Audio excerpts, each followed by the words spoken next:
From the W. Page Pitt School of Journalism and Mass Communications, your home for complete Marshall University news.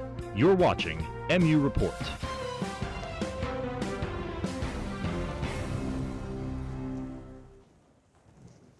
Good afternoon, and thanks for joining us for this first edition of MU Report of the Fall Semester 2019. I'm Taylor Huddleston. And I'm Mike Dotson. We are a student newscast of the W. Page Pitt School of Journalism and Mass Communications at Marshall University.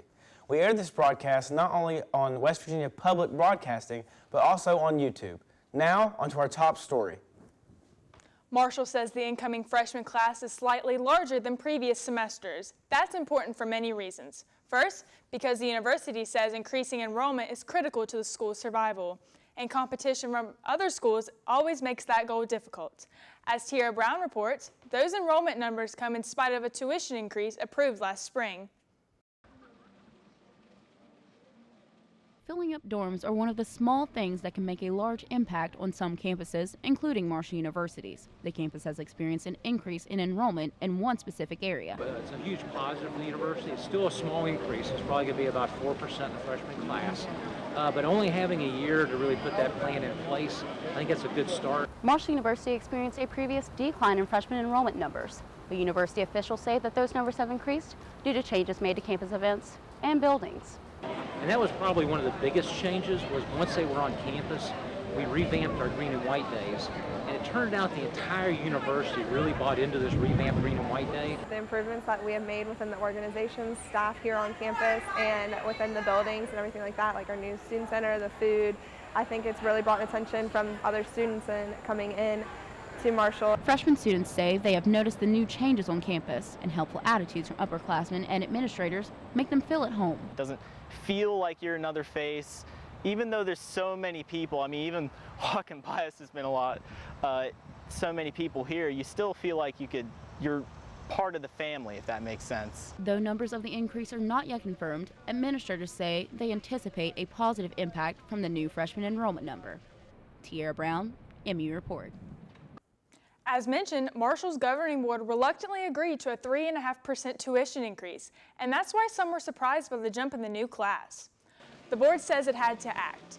Members say they knew the price hike could put higher education further out of reach, but the administration was facing a shortfall to run the school if the board didn't act. Marshall says the state legislature continues to cut higher education, which means Marshall has to make up the loss elsewhere. Yet, each time it raises rates, it makes the school less competitive against other schools. The tuition increase may have helped the universities with its budget, but for Marshall students, every dollar counts. Many depend on financial aid or loans, and many more work either part-time or full-time to pay for school. As Sarah Rowe reports, it's why any tuition increase has real consequences for so many at Marshall. According to the university, the rise in tuition is to keep up with the increasing costs that is necessary to provide a higher education, such as laboratory material used for science majors and software for computer science students. This leaves students in other majors and fields feeling like less of a priority and questioning what their money is actually funding. I don't really see where my money is going with the boost in tuition because, you know, there's an elevator in Smith Hall that's broken and has been broken for 2.5 years. And the air conditioning needs so fixed. And all of our money right now is going towards our new lab that's being built. If I'm paying more, I would like to also see some benefits in my own program. Tuition ultimately results in more money being spent on the cost of enrollment, taking away money that could be used on other academic expenses besides basic tuition. This leaves students having to pay money out of pocket for school or take out loans that will result in more debt in the future. Right now I pay like $2,000 a year, but in the past, if I would have had a scholarship, it would have paid for my whole schooling. And now the scholarships don't cover as much because college gets more expensive year by year. Pay for my classes and my tuition out of pocket, so that makes it harder for me to afford my books and like my meal plan and all that other stuff and housing. Despite the money being used to keep up with the cost of a higher education and keep up with inflation, students agree that there is still a lot of room for improvement. Sarah Rowe, MU Report. It's the 8th year in a row Marshall has increased the cost of undergraduate and graduate education.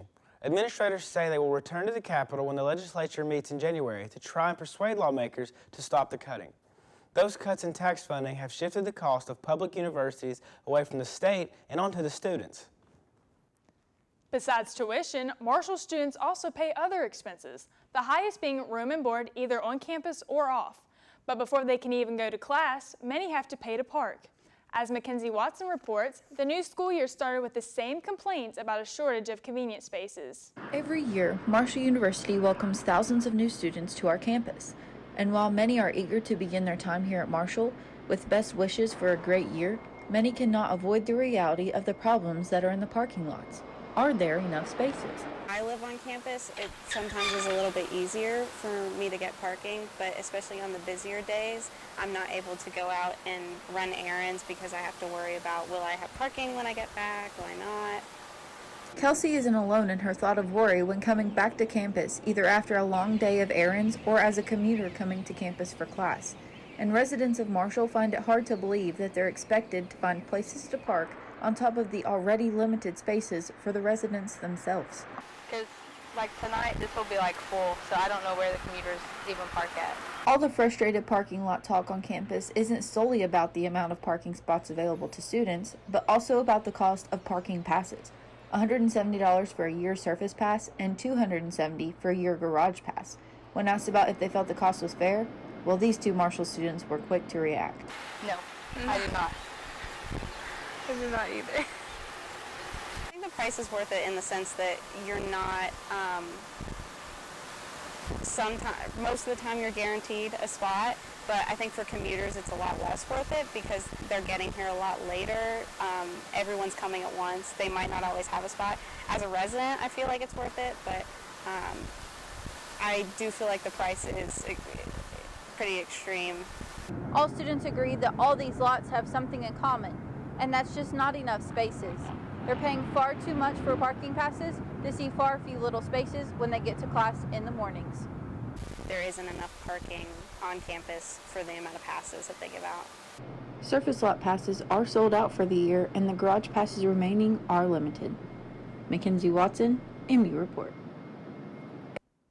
The parking office fields similar complaints every semester. Chief Jim Terry is in charge of public safety and parking, and he says there is no shortage. He says many spaces remain empty next to the stadium, but he says students appear unwilling to walk from 20th Street to get to class. He also says garage parking is an option, even though it costs more. Many also struggle to pay for textbooks in their college careers. And even though a nationwide movement to lower prices is working, many students still say overpriced books are a burden. As Aaron Dickens reports, the more money that goes for tuition and food, the less there is to buy books and everything else. Horror stories circulate every semester when students buy required textbooks, and some students are still saying that the price is too high. I feel like a lot of these textbooks are way overcharged because it doesn't cost that much to print a 100 or 200 page textbook, and yet they're charging multiple hundreds of dollars. So I feel like there's cheaper alternatives and ways companies can make this a lot cheaper for us. But the frustration for students continues as many students say that the high-priced textbooks are not even used for their class. I don't think it's unnecessary for a teacher to have a student buy one textbook if they use it in class regularly, but I think a lot of teachers that require 2 and 3 books, a lot of them aren't even used, so I think it's very unnecessary. It's gotten to the point to where some students say that they have taken the initiative to find cheaper ways to buy their books. Definitely recommend checking out Chegg and Amazon Prime. Thriftbooks.com is always a good option, and there is a recently started Facebook page for buying and selling textbooks for specifically Marshall students, so definitely check that out. Some professors even go to the point of not making their students buy books anymore because of the high price. Some students may get lucky and find a cheaper way to buy their books. Some may not get so lucky and may have to pay for the full price. Aaron Dickens, MB Report. From experience, many students say you should check with your instructor to make sure a text is even required. That's especially if it's expensive. Also be sure to ask if older editions are acceptable because they're typically much cheaper. September is National Suicide Prevention Awareness Month, and with suicide in the news so frequently, many on college campuses are asking what they can do to help. As Ondo reports, if you need help, don't be afraid to get it. And if you see someone struggling, help them get what they need. Suicide is the second leading cause of death among college students in the U.S. 1,100 is the average number of suicides that occur on campuses each year. I know plenty of people who've gone through suicidal thoughts and temptations and things like that. We actually have a crisis counselor that's just for that each week. We do have students on campus that, have experienced, suicidal ideation. People who've lost someone they care about deeply always left grieving and struggling to understand. Like personally, I have a friend that killed herself back whenever I was a senior in high school, and it caused me a lot of stress and a lot of depression and sadness that I had within myself. I felt like I could have been there for her, and if I was there for her, then maybe I could have done something. This month, Marshall Counseling Center offers different activities and training courses to help reduce the stigma and prevent suicide. There are a lot of resources on campus, free, that we can, assist the student with. And keep going, keep pushing, but reach out is the biggest part, because a person can't receive help if they don't reach out. A suicidal person may not ask for help, but that doesn't mean that help isn't wanted. If you know a friend or a family member who is struggling, offering hope, talking openly about suicidal thoughts and feelings can save a life. Ando, MU report. Counselors say being more aware is not a one-month only idea. They say the stress of college life can make someone feel trapped any time of the year, and it's critical to spot the signs and intervene, because most people suffering from those thoughts will respond if they're approached compassionately. We end this newscast with a story about one of Marshall's more popular traditions. Football season brings with it tailgating, and tailgating brings with it a chance to enjoy the company of friends long before kickoff. When you hear the Marshall University Marching Thunder play the song Sons of Marshall, Marshall students and fans know that the fall sports season has returned to the university's campus. Football marks the beginning and brings yearly traditions such as tailgating to kick off the season. Herd fans travel from near and far to support the Thundering Herd. We've been here since the stadium opened, and we were at Fairfield, so we don't miss very many games, very few, and it's exciting. I mean, Marshall is what's happening in this town, and I think we need to get behind them regardless of what level of play they have, and help them, support them, make them grow and do well. Tailgating at the Jones C. Edwards Stadium is one of the many things that Marshall fans look forward to before each game. Fans can be seen tailgating with their friends and families on the surface parking lot at the stadium, at local restaurants, and other locations around the Huntington area from dawn to dusk. We always bring barbecue chicken legs. We have pepperoni rolls. Today we have buffalo chicken ring. We always have cookies and brownies and lots of beer. Tailgating also allows alumni to reconnect with friends, participate in game day activities, and enjoy being surrounded by Herd fans to cheer on the Marshall football team. It's an awesome experience. I love being back. I've been gone for a couple months. It's good to be back. I get to see all these guys that I worked with for 4 years. It's just good to reconnect and, have a good time together on this beautiful day.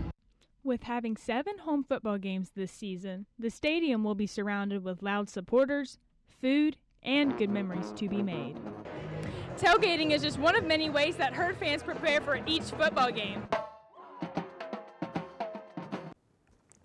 That's all the time we have for this edition of MU Report. This content is generated by students in the W. Page Pitt School of Journalism and Mass Communications. You can always catch this newscast on YouTube. And be sure to follow our reporters on Twitter and MU Report on Facebook. I'm Mike Dodson. And I'm Taylor Huddleston. Have a great day.